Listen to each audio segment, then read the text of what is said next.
There's no greater insult to like a little kid than saying you're a baby.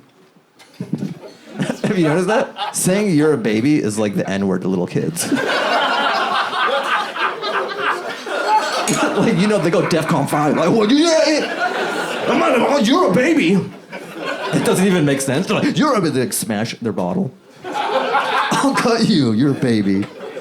Saying you're a baby and you look sleepy. No kid wants to hear they look sleepy. As an adult, if someone was like, you look sleepy, you'd be like, oh, thank you. I can take a nap. There's nothing more you want to do as an adult than sleep. But when you're a kid, you just want to be awake forever.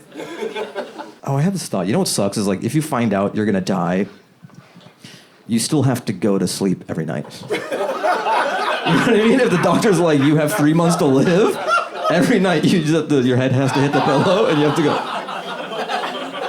You have to try to sleep for 6 months. You're like, and then you wake up and you're like, it was all a dream. You're like, oh no, I'm still going to die. That sucks. If they told me you have 6 months to live, I'd be like, I would take a gun and just put it on my forehead. Like, do it now. Like, how do you go to bed with that? There's not enough, like, meditation apps. Right? There's no amount of sounds of the ocean to get that I'm going to die in 6 months. Sometimes people will convert to a religion just for their partner so they can get married. I want a girl to convert to Islam for me, but, like, go way too hard.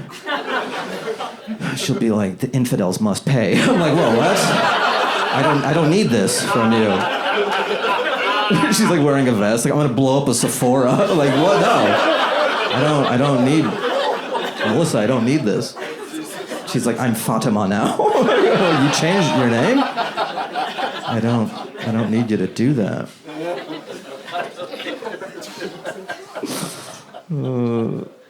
She puts her hand out like, for Allah. Yeah, like, I don't. You know, sometimes I'll watch a concert or whatever, and then the band, they'll be like, thank you, good night. And then they'll leave. And then everyone will keep on cheering. And then they'll come back out. And they'll be like, all right, yeah. I'll do some more. That doesn't happen in stand-up, and I wish it did. Like, it'd be really cool. So I want to know what that would feel like. Just as a performer, you know, because I'll never get to do that in my life. So I'm gonna do one joke and say thank you, good night, and then I'm gonna leave. I'm gonna go backstage and just kind of scope it out. You guys just keep cheering, and then if I feel the vibe, if I feel like you deserve it, I'll come out, and I'll do more. If you guys are good, then I'll come out and I'll do some more. All right. So this is the last joke of the night, guys. You guys ever think if Will.I.Am from the Black Eyed Peas ever gets Alzheimer's, he'll go by Who I Am? All right, that's it for me. You guys have been fantastic. That's the show.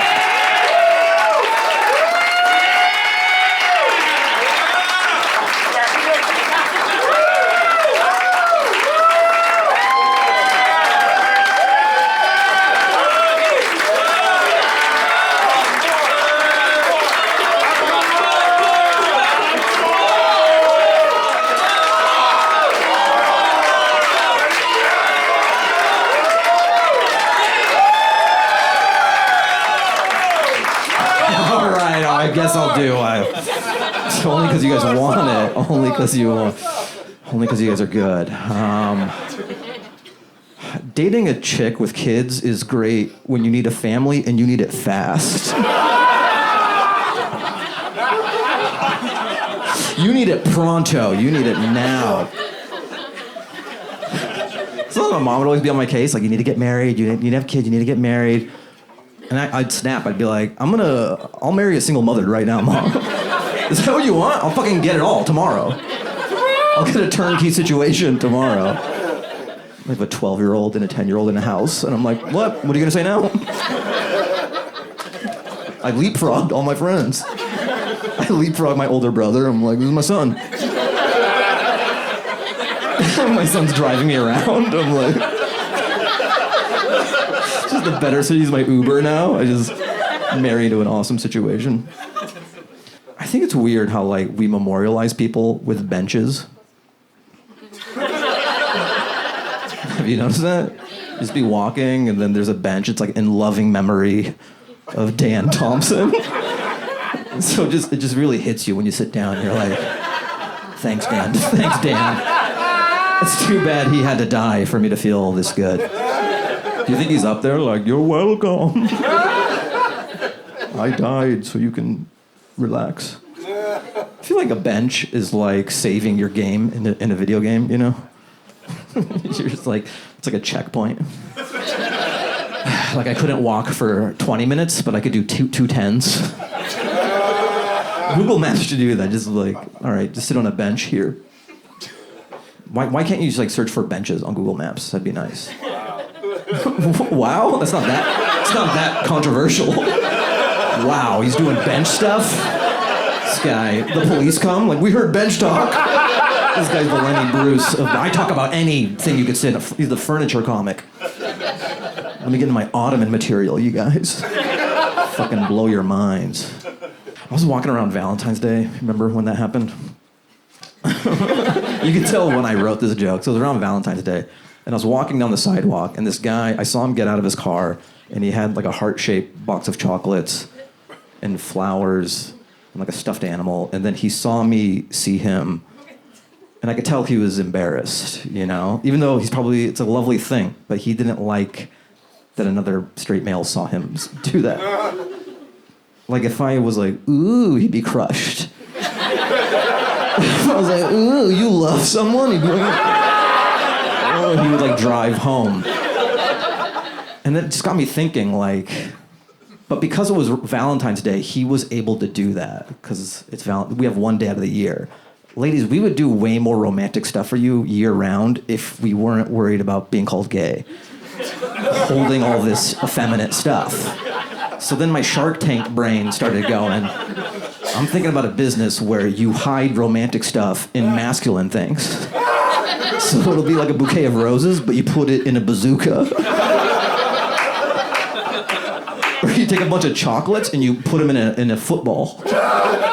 So guys just see a guy with a bazooka and a football, they're like, that guy fucking, he rips. That guy's on, you're like, hey, what's up? Just going to do man stuff. And then when you get behind closed doors, you're like, babe, I got you some flowers. And you put a knife through the football, I got you some chocolates. Right? I think it's a good, Mr. Wonderful, will you go in on this? Oh, I was watching women's water polo, and I just noticed there weren't a lot of like black female water polo players. And I was wondering why. And it's not for the racist reason that you guys think. It's because they don't want to get their hair wet. See, I went with the other racist. You thought I was going with but I went with the Family Feud number 2. Number 2 racist. It's racist, but it's number 2. It's a pretty good joke, you know. I don't believe in it, but as a painting, you know, yeah. You ever come so hard, you're like, well, I'm a dad now. Like, if this isn't the one, I don't know what is. I'm a dad now.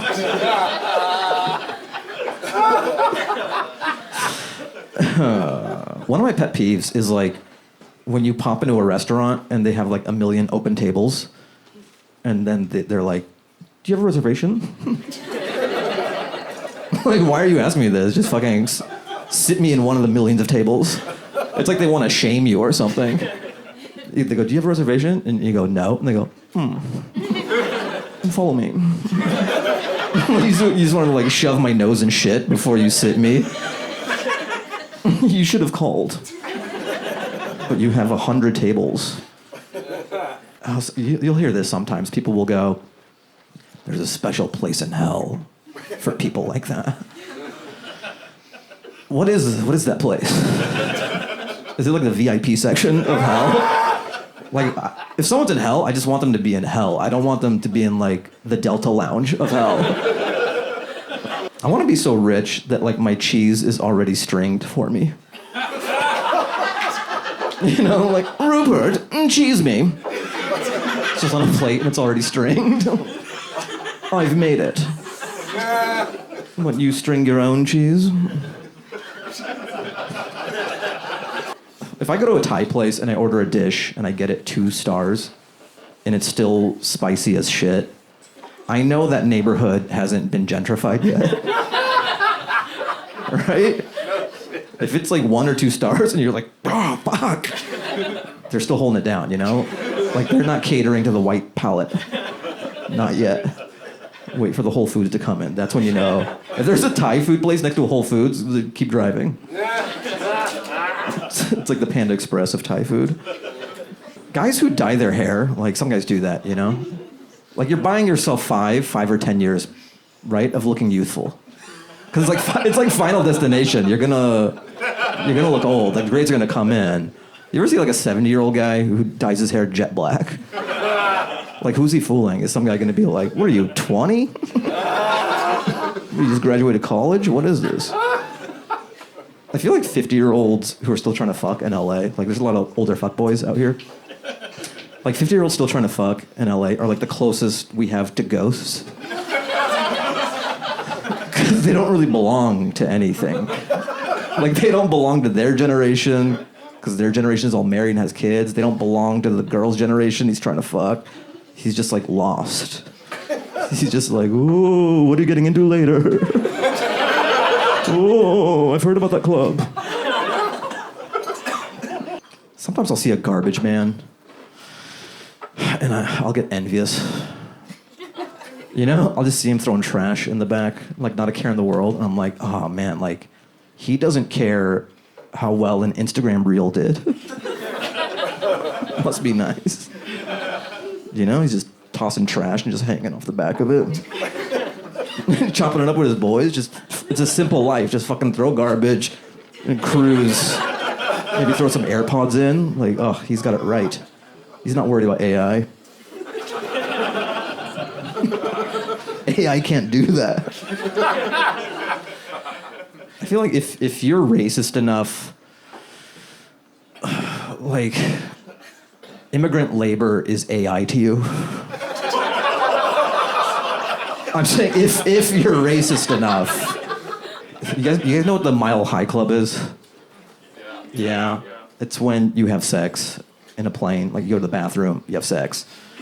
The problem is, usually the flight attendants, they see 2 people coming out of the bathroom and they know what's up. But I figured out a life hack. What you can do, you go into the bathroom by yourself and you jack off. No one knows. They have no idea. You come out of there and they just think you peed. But you were jacking off. And you could do it multiple times on a flight. Like, that's a life hack. I'm teaching you can jack off on a plane. You guys seen these Waymos around, right? Yeah. It would suck to get in an accident with Waymo, because part of the fun of getting in an accident is you get to emotionally unload on another human being. Because going through life is tough. You get in a wreck, you go, you fucking idiot! Watch where you're going. Oh yeah, fuck you! And you both get to have this orgasmic release of stress, just yelling at another human being. Imagine getting in a wreck and you get out, you're ready to lay into this guy, and it's just a Waymo. You mother... Like, it has nowhere to go. Like, all that steam, you're like, ah! You're fucking... It's like yelling at a Roomba. Like, what is this guy? I love Michael Jackson, you know? It's no mystery. I love Michael Jackson. I just love his evolution. As like a small black kid in Gary, Indiana, to a Persian woman in Beverly Hills. It's just so inspiring. His trajectory from a small black boy in Gary, Indiana, to a Persian woman in a mansion. You know, he can only dream. I love the people who defend. They're like, you know, he has vitiligo. That's why he has... Like, vitiligo doesn't give you a butt chin. Right? Like, vitiligo doesn't give you a pumpkin nose. I just love the evolution of his music, too. Like, it was funky at first with Off the Wall, you know? It was like really R&B funky. And then crossover pop with Thriller. And then towards the end of his career, he got really, like, after school specially. Every song was a ballad about the earth. Right? He'd be like, heal the world, make it a better... And then the Earth song, too. He's like, what about the seas? What about turtles? And then Black or White, too. He's like, it don't matter if you're black or... That's how big he was, how big his ego was. He's like, I'm gonna fix these. I'm gonna fix these problems with my music. Like some country guy hears Black or White, is like, I gotta stop being racist. Michael bring up a good point. It really don't matter what you are. Like Michael thought, like, I'm gonna reverse the ozone layer. With my music. What about children? What about... All his songs are about like Captain Planet. He turned into like a musical Captain Planet towards the end of his life.